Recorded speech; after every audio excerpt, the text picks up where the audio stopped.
Assalamu alaikum, qadrli vatandaşlar. Benim şu video görüşümde size bir yönetim geliyor.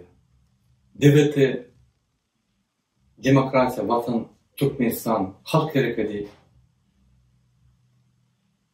şundan başlap bir topar akçıları planı düzeye ve Türkmenistan'a geçirir.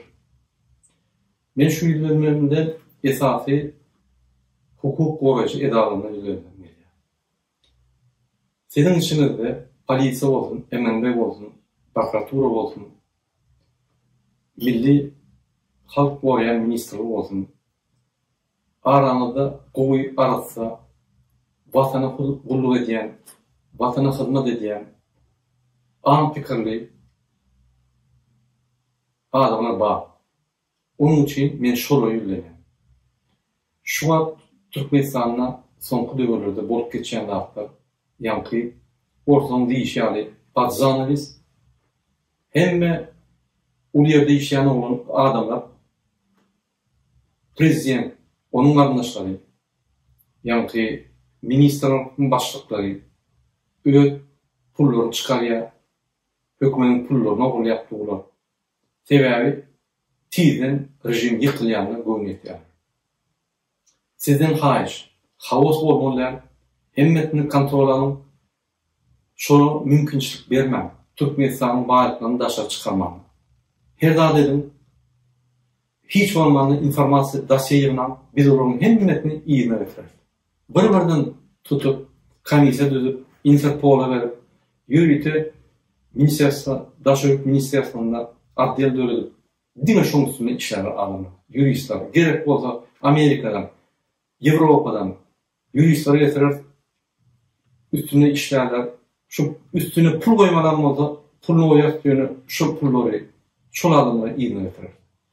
Sizden hayiş, havaların geliyesi sizin aranızdan bize, benim hareketimi kovalayamadım, şu haram olduğum sizin bir bilgiler, gayret edin de, halkı ezdirmem, şu emin beydaki tarpiyedalar, yaş olanlar, tilleti işlemeyen, adamlardan pul alacak olup kıynap duyulur, olur durdum.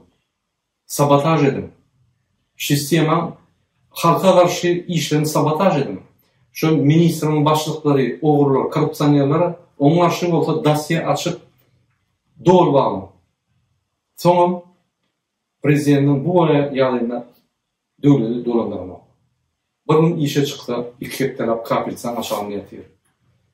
O da hatta biz bilgiler, havarları var. Havarları yetip doğru. Bizim aktivistlerimiz içinde hem yerden informasyon yaptı. Gayret edin, hükümeti saklan, bizim devletimiz saklan, koran, o sizin birinci borcunuz. Pek yürükler, arası adamlar, vatanını fikir ediyen adamlar bize verek. İyeti kuvunlar. Biz şöyle barandırda, Türkmen halkı, daşının halkı, şöyle saylığı geçirip, teyade meclis kurnar. Teyade meclisi, teyade premier minister saylar. Kimin olacağı onu Allah biliyor.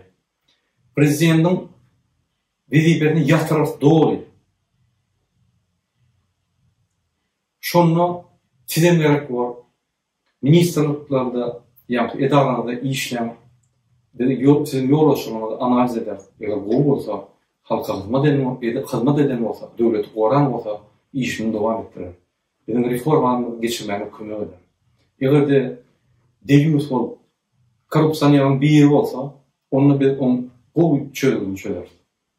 Yine de size düşünürüm, bizim maksadımız, Türkmenistan'da hem memnun kalıp, kuşkunluğuna var, Berdi Muhammedov'un eline naruşunu giydirip, şunu halkın eline advokat verip, demokratiya yolu oyunşan, suud edip, şunu celatını verip, halkı ezdi, dine yamanlık etti, elini şunu koymasını etmeli. Bizim başka alacımız yok, başka bizim maksadımız yok. Sağ olun, tamam yaptasın, ediyen işlerinde gayret edin de, yankı sizin öz işleş yollaşmama yetirin, düşündürün. Sizin yağdayamada düşünmeye, sizin kapçanın içinde, kapçalık ağlanır, meclisi, sizi gowy adamlar işleýär, akylly, paýkatly, arassa, ýöne sizden bir diýýäli gapçalyk galmaly. Haramda hemmeme gapçalyk. Biz çıkar inşallah şu wagtlardan. Gaýrat edin, bir de kömek edin. Kömek etmedeniz dosiýalary ýygnap goýun. Olar şu dosiýalary ýyrtjak ýa beýle ketjek bolup köp etmedim. Biz ahir hemmeni ýitirsem biz onu basna eder. 5 gerek bolsa, 10 gerek bolsa, ol ortadan diýşän vapros prinsipen soru. Biz halkymyzy gorar, halkymyzy hemme alýar. Ertir gün görürüz, näme boljagyny ýöne bir soňuna çegirer. Her gün köp adam goşup gidýär. İnşallah bir ýetjek netijeli maksadyna ýeter. Sağ olun.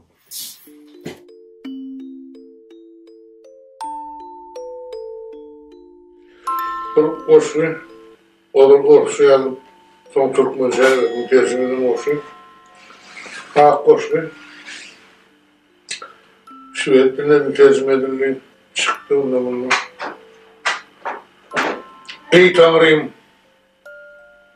men şeyler halkım vardı, uysanışlı.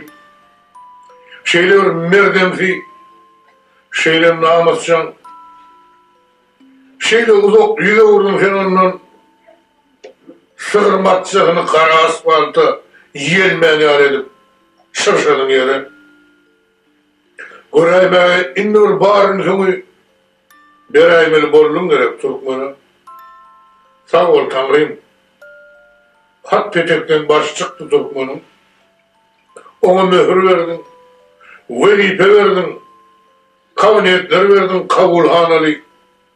On döşüne yıllı, elmine pahon, biline de daktın kara tapançı, öğrettin yat dille adam satmalı.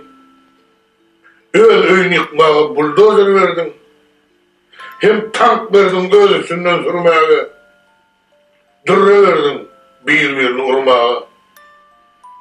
Aradığına koymadın hiç bakanı, arz ederi, nerazılık bildiğiri, ölüme doğrusu ardım edem o.